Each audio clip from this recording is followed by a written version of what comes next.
درود و سلام به شما بیننده عزیز و مردم عزیز. امیدوار هستم که تا آخر ویدیو را با ما باشین. اگر چینل ما را سابسکرایب نکردین از همین لحظه سابسکرایب بکنین، ویدیوهای ما را ویو بکنین. امیدوار هستم که کسی ما را متهم نکنه و ما هم وکیل مدافعی هیچ کسی نیستم. پیشنهاد ما برای نسل تحصیل کرده ما و جوانای ما که در تیک تاک هستند، فیسبوک هستند، توییتر هستند، یوتیوب هستند این است که هیچ وقت اسناد به دست رقیبان سیاسی و دشمنان مردم خود نتین. شما این برنامه هایی را که در تیک تاک میرین، لایف میرین یا دشنام میتین یا توهین میکنین یا انتقاد میکنین که نمیفهم خلیلی چی کار کرده، محقق چی کار کرده، دانش چی کار کرده، مدبر چی کار کرده، یک چی کار کرده، اما هیچ وقت ما از خود سوال نکردیم که ما به عنوان یک بچه هزاره، به عنوان یک روشن فکر هزاره، به عنوان یک نسل دانشگاهی هزاره، به عنوان یک کسی که تحصیل کردیم، ما برای هزاره ها چی کار کردیم، ما چی خدمت کردیم، ما چی دستاوردی را برای مردم خود و جامعه خود داریم. شاید انتقادهای یک تعداد که در تیک تاک و فضای مجازی و توییتر و یوتیوب اینجا هست به خاطر منافع شخصیشان باشه، شاید کار شخصیشان خلیلی، محقق، دانش، مدبر اینا نکرده باشه که اینا انتقاد میکنن، اما این انتقادهای اینا ضرر بزرگ به جامعه و به مردم ما داره. خواهش ما از تمام جوانایی است که در تیک تاک اگر میرین، در هر شبکه فضای مجازی که میرین، اسناد به دست دشمن نتین. شما این برنامه هایی را که میرین، من اطلاعات بسیار دقیق دارم که دیگرها آرشیو میکنه، اینمی ویدیوهای شما را ثبت میکنه، اینمی ها را جمع آوری میکنه، یک روز در برابر شما استفاده میکنه. هیچ وقت در دست دشمن اسناد نتین، فرصت برای دشمن، برای رقیبان سیاسی تان مساعد نکنین. بیاین که برای سرنوشت سیاسی مردم خود متحدانه یک پارچه کار بکنیم. اول ما سوال دارم از جوانای ما و نسل دانشگاهی ما و تحصیل کرده های ما که شما حاضر نیستین که یک خط به خاطر منافع مردم نشته بکنین، حاضر نیستین که یک روز بیاین فریاد عدالت خواهی مردم خود بلند بکنین. امروز هزاره ها با توطئه ها و دسیسه های داخلی و بیرونی روبرو هست. شما مارهای داخل آستین ببینین چی توطئه های نیست که بر علیه شما میکنه. یک روز میاین میگه که در غرب کابل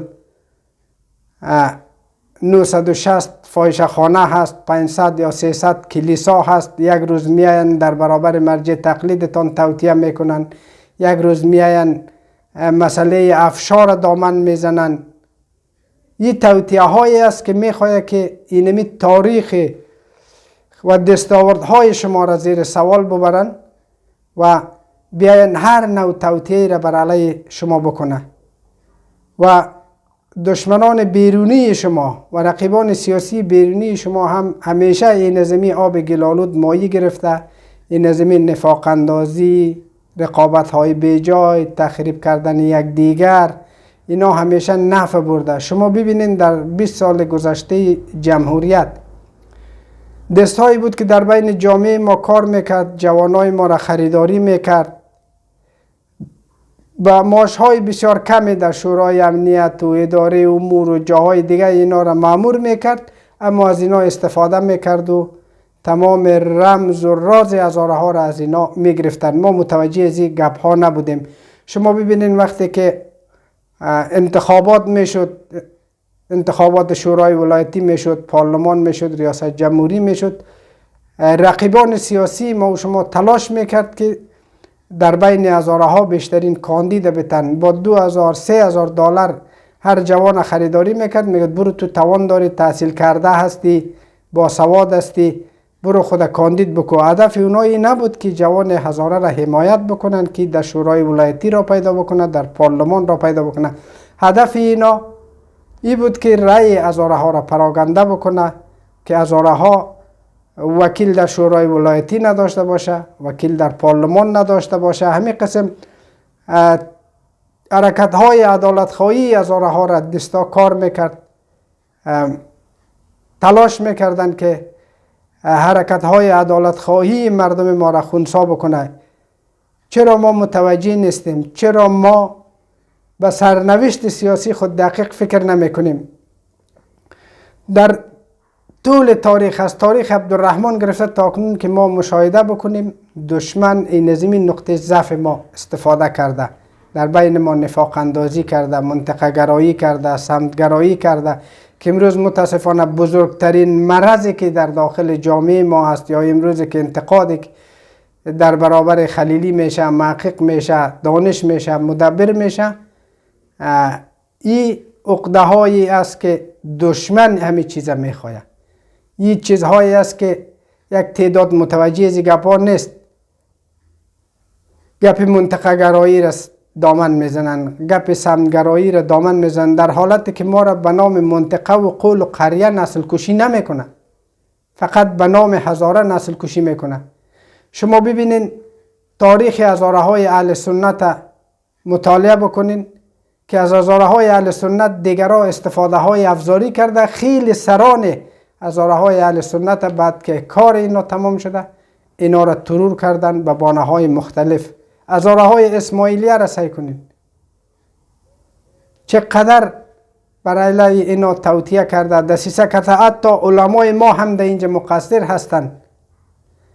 گپ های بسیار زشت را در خور جامعه میدادن در گذشته. یک کتله بزرگی هزاره ها را که هزاره های اسماعیلیه هست، هزاره های اهل سنت هست، از ما جدا کرده. بیاین که اینمی هزاره های اهل سنت، هزاره های اسماعیلیه را در آغوش بگیریم. برادر ماست، پاره تن ما هست. ما را به نام دین و مذهب ما را نسل کشی نمی کنه، ما را به عنوان هزاره نسل کشی میکنه. شما دیدین در 20 سال گذشته تبسم 7 ساله را سر بریدن. در جاده مرگ ولایت میدان وردک بچه هزاره را با تار موچی علال کردن، تیرباران کردن. در دره غربه نمیتر. اینها دسیسه هایی بودن که بر علیه مردم ما جریان داشت و اکنون هم جریان داره. اینمی حمله های انتحاری که در 20 سال گذشته شد، اکنون حمله های انتحاری که میشه، میخواد که شما را نسل کشی بکنه، میخواد که شما را حذف سیاسی بکنه. جوانای عزیز، قلم به دستای عزیز، روشن فکرای عزیز، یک کمی در خود بیایید. اگر ادعای رهبری دارین، بیاین رقابت سالم بکنین، بیاین قربانی را قبول بکنین، بیاین در صحنه. وقتی که شما در صحنه نمیین، قربانی را قبول نمیکنین، یک روز از منافع شخصی خود تیر نمیشین، باز چطور میایین ادعای رهبری میکنین و شعار میتین که رهبری تغییر بکنه؟ نمیفهم. خلیلی کار نکرده، محقق کار نکرده، دانش کار نکرده، به اندازه توان خود اینا کار کرده. بین متوجه باشیم دسیسه‌ای که بر علیه استاد محقق شد در داخل خانش برادر کشت. این دست کار کرده بود که قدرت سیاسی محقق ضعیف بکنه و نشان بده که مدیریت محقق در خانش چقدر ضعیف است که برادر میکشه. این دست کار کرده بود. توطیه هایی بود بر علیه او. همین قسم توطیه هایی که بر علیه استاد خلیلی بود، استاد دانش و اینا بود. شما در دوران حکومت اشرف غنی دیدین که هزارها از حکومت حذف شد. تو فکر میکنی که دل خلیلی نمیسوزه؟ دل محقق نمیسوزه؟ دل دانش نمیسوزه؟ دل مدبر نمیسوزه؟ میسوزه. اما مسئله قدیم است که مشت و دروش برابر نیست. وقتی که ما در داخل حکومت میریم، در کابینه جز هستیم، دیگرها اکثریت است. برامو گرایش مذهبی و سمتی و اینان خود هم در کنار یک دیگر استاد میشه. فرق نمیکنه که از کدام تبار هست. ما هزارها در اونجا جز هستیم. پس بیاین راه حل را پیدا بکنیم. راه حلش در چی است؟ در راه حلش در اقتدار و وحدت و همبستگی مردم ما هست. ما متحد باشیم، یک پارچه باشیم، یک قدرت سیاسی واحد را برای مردم خود ایجاد بکنیم. دیگه اجازه ندیم که دیگر را از ما به عنوان ریموت کنترل استفاده کنند. دیگه خود در برابر $200 و $300 و $2000 نفروشیم. جوان عزیز، اگر میخواهی که هزارها با اقتدار باشه، اگر میخواهی که هزارها صاحب قدرت سیاسی باشه، با عزت و سربلند زندگی بکنی، دیگه افزار دست دیگرها قرار نگیر. میتونی با شکم گشنه با دست خالی مبارزه بکنی در برابر تبعیض، ظلم، استبداد، بی‌عدالتی. امروز که ما میبینیم متاسفانه تمام قلم به دستای ما، نسل دانشگاهی ما، تحصیل کرده های ما، همه ما سکوت کردیم. یک قلم به خاطر درد مردم خود، رنج مردم خود نوشته نمی کنیم. این ظلم است در حق مردم ما. بیاین که نوشته بکنیم، فریاد بزنیم تا که دنیا صدای ما را بشنوه. ما که در کشورهای خارج هستیم، بیاین که ارتباطات هزارها را با این کشورها برقرار بکنیم، عضویت احزابها را بگیریم. کار هست، زندگی میگذره، اما نگرانی باشین که فردا خدای نخواسته اگر ما این رقم پیش بریم و این سیستم پیش بریم، در هر گوشه سکوت بکنیم، نه دیگه جایگاه سیاسی داریم، نه قدرت سیاسی داریم، و پس بر میگردیم به مو 100 سال پیش دوران عبدالرحمن. پس جوانای عزیز، در هر کشوری که هستین تلاش بکنین که ارتباط هزارها را با دنیا و جهان برقرار بکنین. آن چیزی که تاریخ غلط را دیگرها درباره هزارها و دنیا و جامعه جهانی داده، شما بیاین و دنیا و جامعه جهانی بگوین که گپ‌هایی را که دیگرها گفته حقیقت نداره. بیاین از برادری هزارها گپ بزنین، بیاین از عزت هزارها گپ بزنین، از انسان دوستی هزارها گپ بزنین، و ظلم و استبدادی که در حق هزارها شده و نسل کشی که در حق هزارها شده از این صحبت بکنین. متاسفانه در کشورهای خارج هم که ما میبینیم یک در تخریب یک دیگر هست. وقتی که یک جریان و یا یک نهاد و یک انجمن ساخته میشه، یک تیم تلاش میکنه که اینم اینجا گپ ما شنیده شوه و از سمت ما باشه و از منطقه ما باشه، و اینمی کارا هست که ما را امروز به این وضعیت گرفتار کرده. اینمی آلمانی که ما هستیم، چند نهاد و انجمن و اینایی که ساخته شده. شما باور بکنین که اگر 2 ماه 3 ماه را در کنار هم دیگر بوده، بعد از 3 ماه از هم پاشیده، یکی دیگر را تخریب کرده.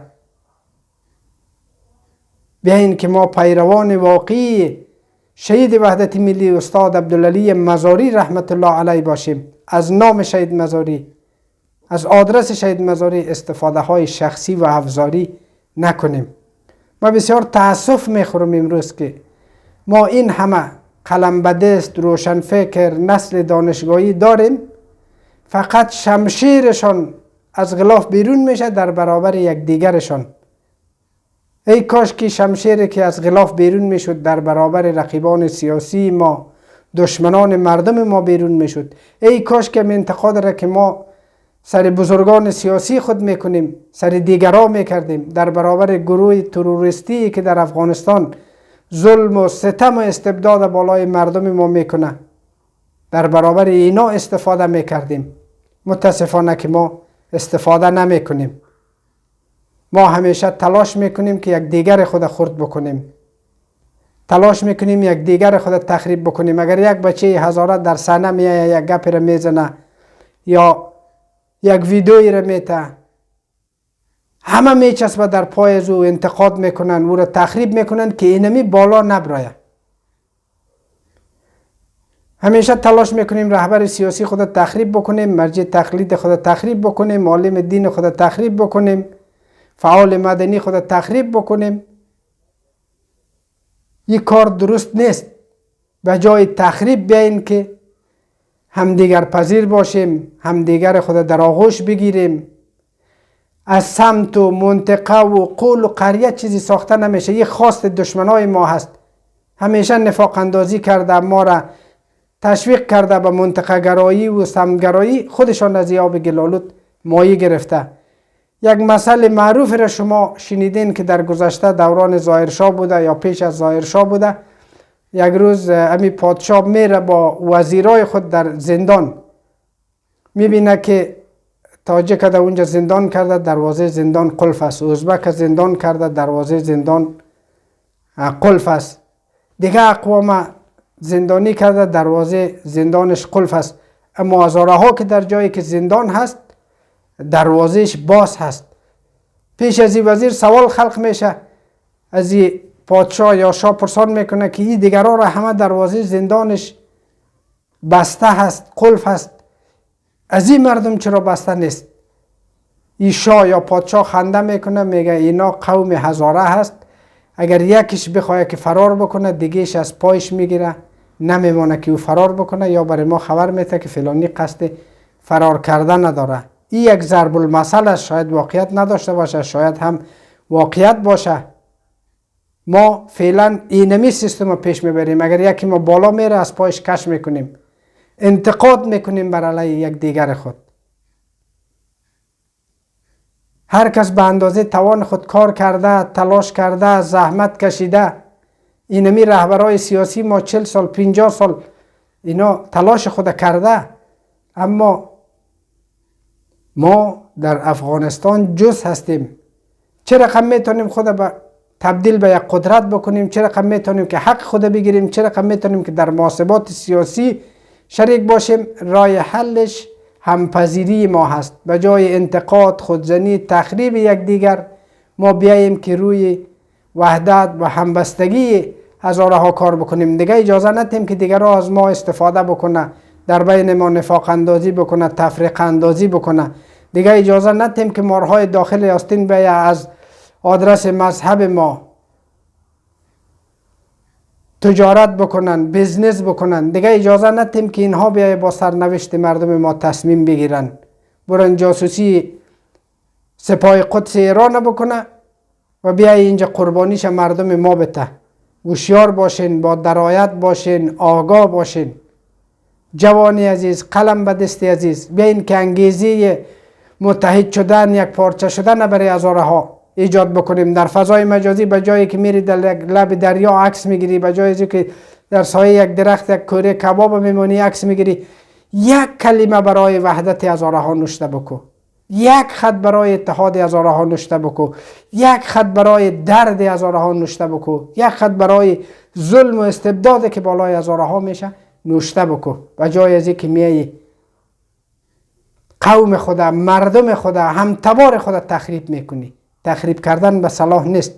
راه حلش وحدت و همدلی و همپذیری مردم ما هست. امیدوار هستم که کسی از ما آزرده خاطر نشوه.